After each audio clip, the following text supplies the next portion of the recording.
Je vais descendre la gamme de Do, tiens, écoute bien. Oups! Écoute ça.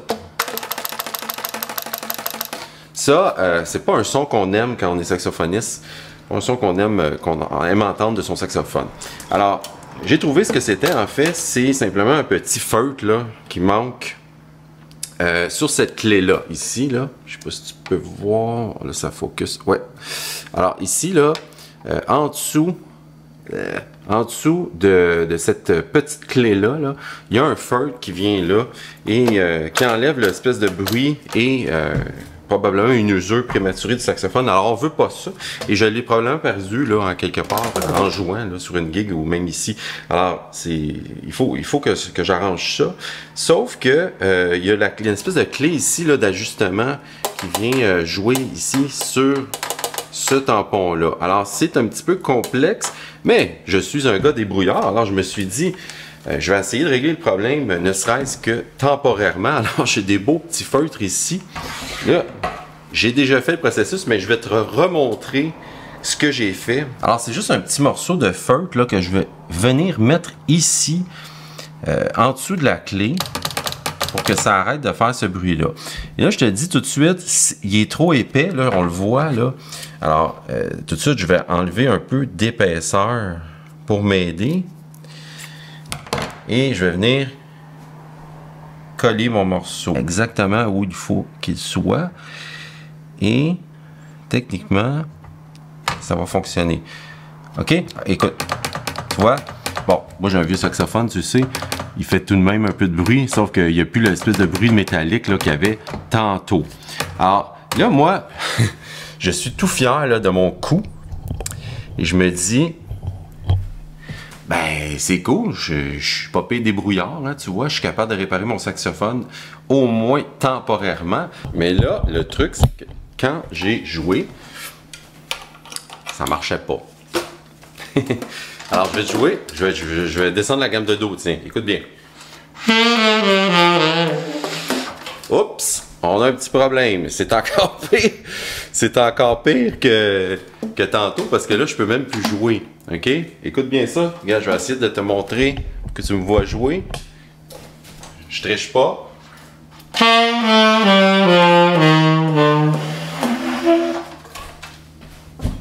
n'y a plus rien qui sort. Alors, c'est quoi le problème dans le fond? Je l'ai vu tout de suite. Alors, ici, le problème, c'est que lorsque j'appuie sur le Fa, je ne sais pas si on peut bien voir, lorsque j'appuie ici sur le Fa, la clé qui est ici, là, elle doit être ajustée par rapport à la hauteur de ça. OK? C'est tout un art, là, ça a l'air, là. Donc, ça bouge pas. Ça bouge pas du tout. Alors, il y a vraiment un jour, là, je le vois, là, quand on appuie, là, où on le voit ici aussi.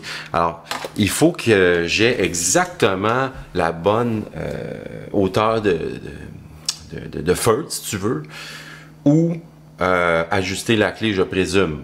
Alors moi, sincèrement, là, j'ai ni le talent ni le temps de faire ça, donc je viens d'appeler Sébastien, là, tasser mon réparateur, fidèle réparateur. Donc, ce qu'on va faire, c'est qu'on va se diriger vers son atelier et on va arranger ça ensemble.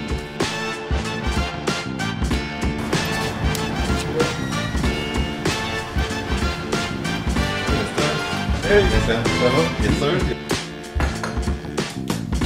Sébastien Tassé, mesdames et messieurs, célèbre réparateur dans son propre atelier. Ça, là, admettons un amateur ne peut pas commencer à les jouer. Là, non, exactement. Là. Ces deux vis-là, ici, là, quand on fait le Fa ici, comme risqué. C'est assez risqué, oui. Les deux vis vont ajuster là, la cadence, comme j'aime bien marquer là, dans les descriptions des réparations, là, la cadence de la mécanique. Donc, le fait que le Fa et, si on va à l'extrême, là, on voit les quatre clés, là, le Fa dièse ici, le Sol dièse et le Si bémol. Donc, les deux clés ici ferment ensemble, puis chacune des vis va aider, là, la vis du Si bémol, la vis du Sol dièse. Faut que tout ça ferme ensemble. Si on se met à dévisser, visser ça peut causer plein de problèmes. Des fois, on va penser là, que c'est de revisser la vis la solution. Des fois, ça va être l'inverse. Là. Et laquelle on fait, là, des fois, on va se mélanger, puis on va visser la mauvaise. Ça peut causer plein de problèmes. Parce que oui, au final, si on regarde à l'intérieur, la lumière, là, là, on veut faire fermer, là, bon, on peut peut-être pas toutes les voir en même temps, là, mais ici, on le voit, là, quand même, le sol dièse, là, il reste un bon millimètre ici, là. Ouais, exactement. Fait que là, le petit feutre qui est tombé, on va le remplacer parce qu'on veut pas juste revisser la vis pour que ça colle métal sur métal. C'est relativement standard, là. Dépendamment des modèles, il va avoir une vis où il y aura pas de vis d'ajustement. Des fois, c'est juste un liège, puis ça va être l'épaisseur du liège exactement qui va déterminer là, si le sol dièse ferme bien. Mais il y a ce mécanisme-là là, sur pas mal tous les sacs, là, la patte du fa dièse qui va aller bloquer le sol dièse comme ça. Là, quand comme moi, quand c'est arrivé, là, on peut se dire ben c'est anodin, c'est simplement un petit feu que je dois changer, mais il y a toute une mécanique, là, puis un ajustement derrière ça. C'est que cette clé-là, ce liège-là en particulier, là, ça fait que dès on sert du petit doigt de la main gauche, dès qu'on appuie, laissons faire le sol dièse, là, mais dès qu'on appuie sur le do dièse, le si ou le si bémol, à ce moment-là, il y a la clé du sol dièse qui va ouvrir en plein milieu. Fait que dès qu'on descend en bas du do, ou si on veut do dièse, si bémol, ça marche pas. C'est comme si on jouait la clé d'octave ouverte. Là. C'est le simple fait d'avoir perdu un petit liège comme ça. Il y a comme, pour moi, il y a comme deux sortes de lièges sur les instruments, sur les saxophones comme ça. Il y a les lièges qui vont empêcher là, de faire du bruit. Là. Ils vont empêcher une clé, ils vont stopper une clé d'ouvrir. Si on perd ça, bon, ça va faire du bruit, la clé va ouvrir peut-être un petit peu plus, mais il y a les lièges qui sont les lièges là, entre deux mécanismes là, qui vont faire que les deux clés vont fermer en même temps comme ça. Si on perd un liège comme ça, là tout est décadencé, puis tout dépendamment c'est lequel, ça peut faire qu'on perd la majorité de l'instrument. Fait qu'on va enlever la vis, on va coller un nouveau liège, puis on va réajuster la hauteur de la vis, puis ça devrait faire le travail. Là. Pour ce problème-là, là, qui est sûrement apparu là, à peu près là, instantanément. Ah oui, en fait, ouais. Il doit être en quelque part chez nous. C'est ça. Non, mais c'est ça. C'est quand c'est des problèmes comme ça, là, que l'instrument fonctionnait, puis que là, tout d'un coup, il arrête de fonctionner, on peut soupçonner là, un élément comme ça qui peut se réparer là, relativement rapidement. En fait, mais je pouvais jouer, c'est juste que c'était clac. Oui, exactement. Puis là, c'est sûr que là, si on appuie excessivement fort, on va compenser un peu pour l'épaisseur du liège qui est parti comme ça. Fait que là, on voit ici, là, il n'y a plus de liège dessus, il est parti. Fait qu'on va gratter ça comme il faut, nettoyer ça, coller un nouveau liège. Là, c'est de la colle... Ouais. C'est la colle contact. Ben, okay, c'est la colle contact. Des fois qu'on peut trouver ici, là, dans les quincailleries, c'est sûr que, bon, ça change. Là, tu colles la vis? Ben, dans le fond, là, moi, c'est un petit liège qui est sur la vis, là. Fait que moi, je vais mettre de la colle contact sur les deux surfaces. Un petit peu de colle contact sur le liège, un petit peu de colle contact sur la vis. On va attendre que les deux surfaces soient secs, puis après ça, on va mettre ça ensemble, puis ça va être déjà réglé, là. Après 4-5 mois là, d'usage de saxophone comme moi je le fais, c'est clair qu'il y a des petits ajustements, là, des petites fuites par-ci par-là, puis qu'on finit par compenser, là, je pense. Tu sais, mettons, tu le sais à peu près comment je joue. Là, non, mais tout à fait. Là, tu sais, après quelques mois, c'est sûr qu'il y a déjà des choses qui ont bougé. Même si on dit, là, si je fais un ajustement de routine, dans ma tête, je veux que l'ajustement dure au moins 1 an. Donc, si j'ai à changer un tampon ou la décision que j'ai à prendre, est-ce que je change ce tampon-là ou non, je veux que ça dure au moins 1 an. Après ça, là, oui, c'est sûr que si tu as des concerts importants, tu veux venir aux 6 mois, aux 9 mois, on va toujours trouver des choses. Puis moi, ça va être comme des choses mineures. Donc, on va répartir les coûts dans le fond de la réparation. Là, quand même, ça va finir par être le même montant au final. Par année ou aux 5 ans, on va avoir un instrument qui est en meilleure condition à l'année. Finalement, il y a quelques petites fuites? Ou Ben oui, la main gauche, je dirais que c'est l'endroit où est-ce que ça bouge en premier. Les tampons là, qui sont le plus proche du bocal, du bec, c'est eux il y a beaucoup de salive qui s'accumule là. Il y a quelqu'un qui m'écrivait cette semaine, qui me disait, est-ce que il y a possibilité de réduire la quantité de bave qui coule. Non, mais on voit la cloche qui est oxydée, le verre de gris, ça coule ses mains. Puis moi, non, mais c'est fatigant. Le fait aigu, ils font des bulles, ça te fait ça quand tu joues? Tout à fait. Ah non, mais c'est fatigant. Puis je remarque que, tu sais, quand on joue avec une hanche de roseau, c'est moins pire, je trouve, parce que l'hanche absorbe un peu l'humidité, tandis que là, ces temps-ci, je suis vraiment sur un truc de légère, donc ça passe. Tout passe. à ne pas faire à la maison. Je présume que si ça rouvre pas parfaitement, le soldièse, il va être faux aussi.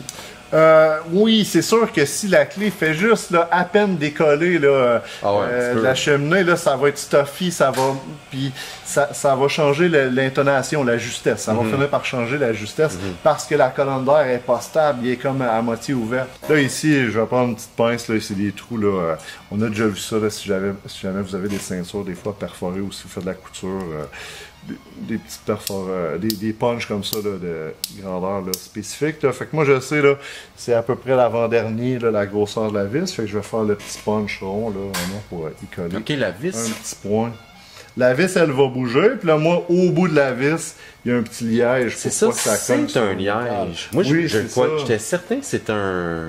Le liège est parfaitement adapté à la clé. Ok, c'est hot. Ouais, c'est ça. Moi, je pensais que c'était juste un petit feu qui empêchait le cognement. Tu sais. Ah, ben c'est parce que ça, c'est l'ancienne méthode. Ben c'est ça, il y a le petit liège, mais il est sur la vis. Donc c'est la vis après ça qui contrôle la hauteur. Fait qu'il est sur le bout de la vis. Nous, on a pu enlever la vis. Puis là, travail de précision incroyable. Quand même. Moi, j'ai aucune patience pour ça. On va aller rajouter ça plus précisément. Je vais finir l'ajustement avant de la visser complètement. Comme ça, l'ajustement ne sera pas dans le chemin pour finir d'ajuster les tampons de la main droite. Et après ça, on va finir là, par l'ajustement de cette petite vis-là. On aura fait le tour. Là. La main droite, on voit déjà rapidement, c'est déjà moins pire là, que la main gauche. Les tampons sont vraiment plus beaux. Si je peux te suggérer, non, mais éventuellement, déjà, là, la main gauche, d'ici peut-être un an et demi, là, tu sais, pensez. Peut-être quelques-uns, peut-être pas toutes les clés de pompe, mais la main gauche ici, si bémol, là. Le sol, il est pas super, mais c'est 3-4 ici en avant, là. Ouais, ça paraît. Mettons, là, quelqu'un qui joue beaucoup. On parle de une main gauche aux 2 ans, un overall aux 5 ans. C'est tellement propre à la salive, la composition de la salive de chacun fait que il y en a que ils vont jouer vraiment beaucoup puis ça va durer 10 ans, il y en a d'autres qui vont jouer vraiment beaucoup puis je n'aimerais pas le nom là, mais des fois là, aux années et demie quasiment remise à neuf là, même pas passer par la main gauche après 1 an ou 2 puis après ça mettons après 3-4 ans remise à neuf. Mais oui, quelqu'un qui joue beaucoup, moi je dis aux gens en général la durée de vie c'est une dizaine d'années les tampons. À un moment donné, j'ai passé, je pense, une quinzaine d'années. Je commençais, là, c'est quand même beaucoup de sous pour faire un overhaul, là. Et puis, je me souviens, Sébastien, ça allait pas bien, puis il m'avait dit, je sais pas si tu t'en souviens, là, mais il m'avait dit, il va falloir que tu le fasses faire, puis genre, merde, non, mais là, je vais pas tout de suite, mais il m'avait dit, dans 2-3 semaines, tu vas revenir. Puis c'est ça qui est arrivé. Ouais. Mais là, à un moment donné, ça fonctionnait plus. Là. Ouais, c'est ça. C'est qu'on y pense pas. C'est pas quelque chose qui est mis de l'avant nécessairement quand on achète un instrument. On est content. C'est comme une voiture. Là. Et il y a des entretiens qui viennent avec. C'est comme un contrat. Là, À un moment donné, tu es rendu avec des anches 1,5, 2. Oui, les anges qui se mettent à plus fonctionner, c'est quand même un des premiers signes là, que l'instrument, là, si l'instrument n'est pas à son meilleur. Là, je regarde dans mon sac, c'est assez dégueulasse. Ben, il y a du verre de gris, c'est normal. C'est pour ça aussi, il y a des gens qui vont dire « Ah non, fais-moi un retamponnage, je fais juste changer les tampons qui sont dus. » Mais à un moment donné, comme on parlait, là, si j'avais juste changé les tampons pendant, mettons, 20 ans comme ça, là, tous tes lièges seraient en train de tomber comme ça. C'est l'occasion de changer les lièges, de faire une remise à neuf. Justement, nettoyage d'ultrasons, enlever le verre de gris et tout, on va pas l'ultrason va pas passer à travers l'instrument, il va juste enlever le verre de gris au lieu que le verre de gris soit ça qui tienne l'instrument en forme parce que sinon il est déjà percé bord en bord, fait qu'on veut enlever le verre de gris pour arrêter le processus. C'est comme la rouille sur une exactement, si tu dis ah non je l'enlève pas sinon il va avoir un trou, mais là ça a plus de fin, tu veux l'enlever pour stopper là. Parce qu'un instrument comme ça, moi c'est un 1956. Quand il est bien entretenu, c'est bon à vie. Là. Ben oui, un instrument comme ça, là, il y en a des instruments, on les voit, il y a des instruments là, qui ont plus que 100 ans, le début des années 20 déjà, qu'on remonte, il y en a peut-être pas loin de ça dans ceux que j'ai en arrière de moi. Là. Mais oui, c'est bon à vie, puis à vie, là, ta vie, la vie de tes enfants, puis la vie... Ben là, c'est sûr que moi, je suis pas le premier utilisateur. Non, ça, exactement. Je te mets le poignet 56, C'est mais... certain, là, si on commence à penser un peu plus, là, est-ce que ça va durer 200 ans, est-ce que ça va durer Non, mais là, 300 ans? mettons... Mais si on en prend soin, c'est là qu'on va étirer ça. Là, Dans le sens que tu investis pour un instrument, mais ensuite, t'es correct. Parce que plusieurs personnes, c'est aussi des questions que j'ai souvent, là. Est-ce que je devrais acheter un sax chinois cheap à 200-300 $, 400 $? Mais ça, ça fonctionne, là. Je l'ai déjà essayé, sauf que après, tu pourras pas le faire réparer et le faire conditionner là, aussi longtemps qu'un instrument comme ça. Moi, je conseille toujours aux gens le fameux Yamaha modèle étudiant. Là.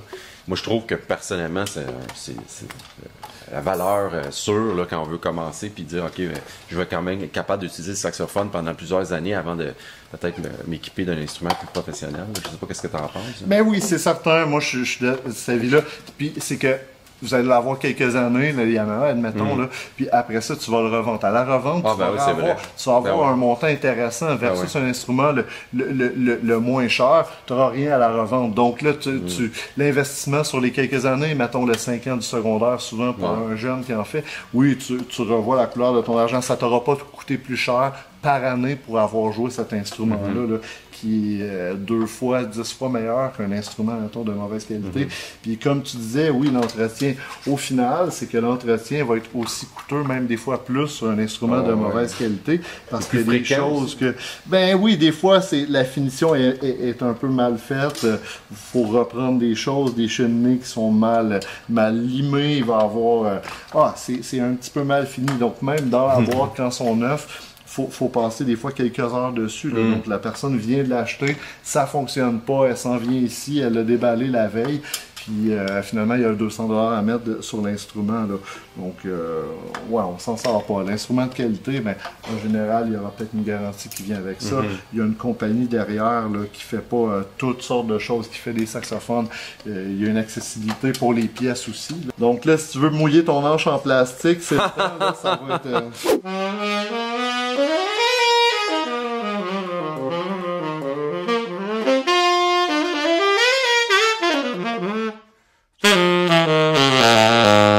c'est vrai, il est beaucoup plus facile là.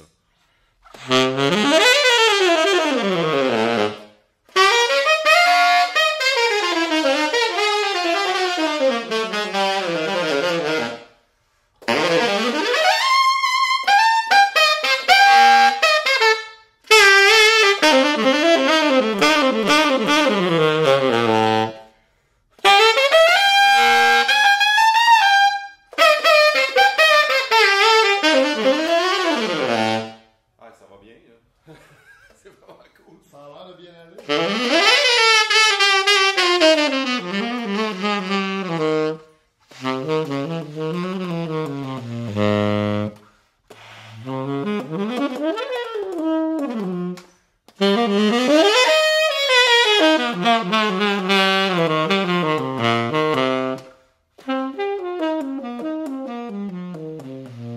Je suis capable de jouer très doux là.